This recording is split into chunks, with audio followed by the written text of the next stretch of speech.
Hello friends, তো আমার কিছু জিনিস অর্ডার করার ছিল, তো ফাইনালি আজকে চলে আসছে। তো চলো এবার পার্সেলগুলোকে দেখা যাক কী কী এসেছে। তো ওয়াও, দারুণ এসেছে। আমার জিনিসটা বাইরে থেকে তো অনেকটাই ভালো মনে হচ্ছে। এবার চলো এটাকে খোলা যাক। ঠিক আছে, তো তোমরা একটু আমার ব্লগে কিন্তু অবশ্যই থাকো, তোমরা দেখতে পারবে যে জিনিসটার কোয়ালিটিটা কীরকম এসেছে।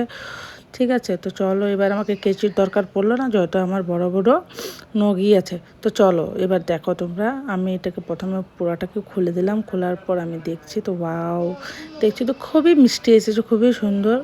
ঠিক আছে, তো গলায় দিয়ে আমি ট্রাই করব যে প্রথমে আমার সাইজটা হবে কি না। তবে দেখলাম যে হ্যাঁ, সাইজটা মনে হয় হয়ে যাবে। তবে এটা আমাকে পরে চেক করতে হবে যে এটা মানে ফাইনালি আমার হবে কি না। তবে দেখছি যে না, ভালোই হয়েছে, খুবই ভালো। তোমাদের যদি এটা নেওয়ার থাকে তো তোমরা কিন্তু অবশ্যই আমাকে কমেন্ট করবে, আমি কমেন্ট করে তোমরা বলে দেবো। ঠিক আছে, এটা আমি মিশো থেকে নিয়েছি। যাই হোক, এবার চলে এলাম আর একটা পার্সেলে। এটা ছিল আমার নাইকা থেকে। ঠিক আছে, তো চলো এটা দিয়ে খুলি। এবার নখ দিয়ে তো এটা খুলবে না, কারণ এটাতে অনেকটাই টেপ দিয়ে মার্জিং করা আছে। তো চলো এটাকে পুরো খুলি আগে। ঠিক আছে, খোলার পর তোমরা দেখতে পারবে যে এর মধ্যে কি আছে। ঠিক আছে, তো চলো ফাইনালি আমরা খুলে ফেলেছি। এটা ছিল স্লিপ তার, আর ওটা খুবই সুন্দর প্যাকেজিং আসছিলো।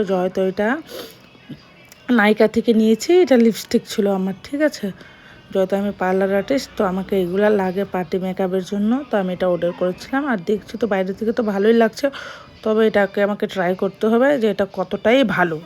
ঠিক আছে, তো তোমরা দেখতে পাচ্ছ আমি তোমাদের সামনেই এটা পরে দেখলাম। তো আমার মোটামুটি এটাকে ভালোই লাগলো। তোমরাও এটা নিতে পারো। তোমাদের নেওয়ার থাকলে তোমরা কিন্তু অবশ্যই কমেন্ট করবে। তো চলো, বাই বাই।